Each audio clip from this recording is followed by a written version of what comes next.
Hello everyone, welcome to Easy English Class channel. First of all guys, do like and subscribe my channel. Friends English सीखते रहने के लिए channel को subscribe करें, bell icon पे click करें ताकि आपको हर नए आने वाले वीडियो का नोटिफिकेशन बर वक्त मिल सके। सो फ्रेंड्स, आज हम डेली बोले जाने वाले इंग्लिश के सेंटेंसेस की प्रैक्टिस करेंगे। ऐसे सेंटेंसेस की प्रैक्टिस आज मैं आपको करवाऊँगी जो आप बोलना चाहते हैं या अक्सर बोले जाते हैं हमारी डेली रूटीन में। अगर आप भी अपनी स्पोकन इंग्लिश इम्प्रूव करना चाहते हैं तो डेली एक वीडियो आप ज़रूर वॉच करें। तो बिना टाइम वेस्ट किए स्टार्ट करते हैं आज की क्लास। सबसे पहला सेंटेंस है everything was perfect. Everything was perfect यानी कि सब बिल्कुल सही था, सब कुछ बिल्कुल सही था। अगर आपको कहना है कि सब कुछ बिल्कुल ठीक था, सही था, तो आप कहेंगे एवरीथिंग वॉज परफेक्ट। एवरीथिंग का मतलब होता है सब कुछ, वॉज यानी कि था और परफेक्ट सही। ही हैज़ नो मैनर्स, उसमें कोई तमीज़ नहीं है। ही हैज़ नो मैनर्स, या आप कह सकते हैं उसमें कोई आदाब नहीं है। ही हैज़ नो मैनर्स, उसमें कोई तमीज़ नहीं है। नेक्स्ट सेंटेंस है everything went smoothly. Everything went smoothly यानी कि सब बड़े आराम से हो गया। Everything went smoothly. एवरीथिंग का मतलब होता है सब कुछ और वेंट का मतलब होता है गया या हो गया। स्मूथली आसानी से, सब कुछ बड़ी आसानी से हो गया, आराम से हो गया। Everything went smoothly. Bring that here. Bring that here इसका मतलब होता है कि उसे यहाँ ले आओ। ब्रिंग दैट हेयर, ब्रिंग का मतलब होता है लाना। ब्रिंग दैट हेयर, उसे यहाँ ले आओ। नेक्स्ट है I am staying at home यानी कि मैं घर पर ही रुक रहा हूँ। I am staying at home, मैं घर पर ही रुक रहा हूँ। ब्रिंग दैट हेयर, उसे यहाँ ले आओ। नेक्स्ट सेंटेंस है हमारा no I don't think so. No I don't think so यानी कि मुझे ऐसा नहीं लगता। अगर आपको कहना है कि मुझे ऐसा नहीं लगता तो आप कहेंगे no I don't think so, मुझे ऐसा नहीं लगता। नेक्स्ट सेंटेंस है didn't you hear what I said. Didn't you hear what I said, तुमने सुना नहीं मैंने क्या कहा। तुमने सुना नहीं मैंने क्या कहा। Didn't you hear what I said. Next sentence है ब्रिंग टी फॉर एवरीवन यानी कि सबके लिए चाय ले आओ। Bring tea for everyone.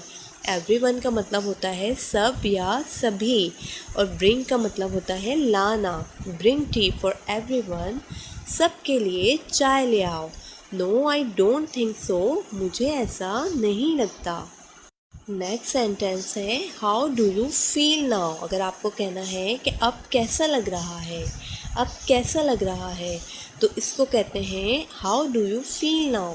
How do you feel now, अब कैसा लग रहा है। नेक्स्ट सेंटेंस है this is the old one. Oh, ये तो पुराना वाला है। अगर आपको कहना है कि ये तो पुराना वाला है तो आप कहेंगे this is the old one. अगर आपको कहना है कि ये तो नया वाला है तो आप कहेंगे this is the new one.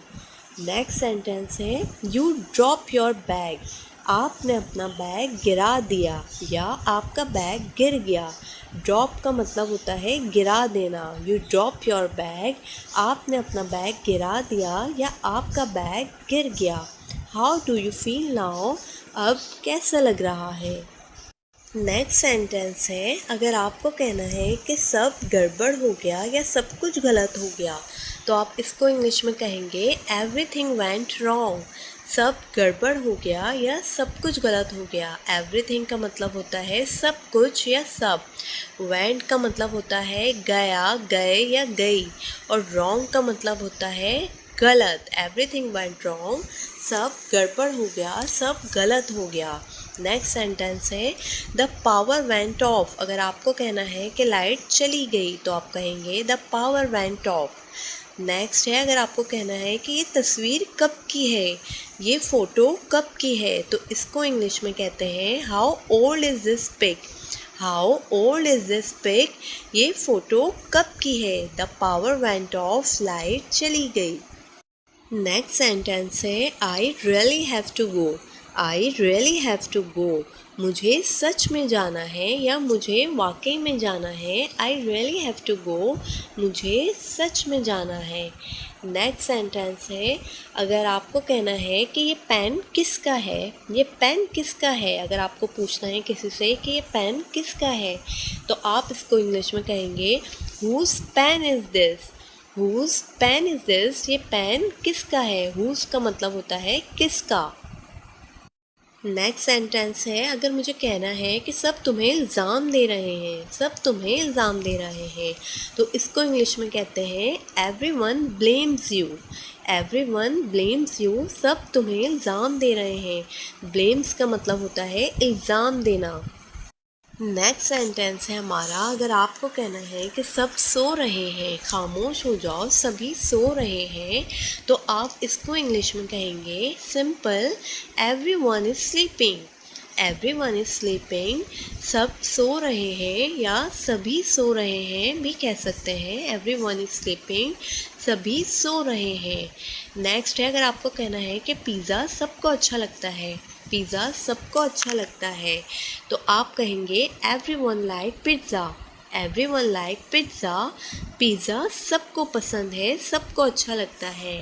Next sentence है, अगर आपको कहना है कि सब हंसने लगे, सब हंसने लगे, तो इसको आप इंग्लिश में कहेंगे everyone started laughing, everyone started laughing, सब हंसने लगे।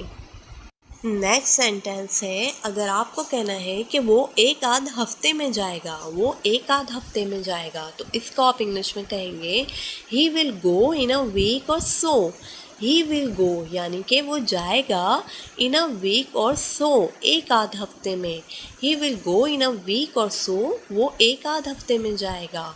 नेक्स्ट सेंटेंस है, अगर आपको कहना है कि आओ ऑटो रिक्शा से चलें, आओ ऑटो रिक्शा से चलें, तो आप इसको कहेंगे let's go by auto rickshaw.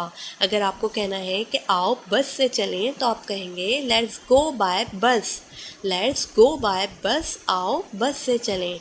Next sentence है कि एक कप चाय बना दो, एक कप चाय बना दो, तो इसको आप कैसे कहेंगे। इसको आप कहेंगे make me a cup of T, make me a cup of T, एक कप चाय बना दो।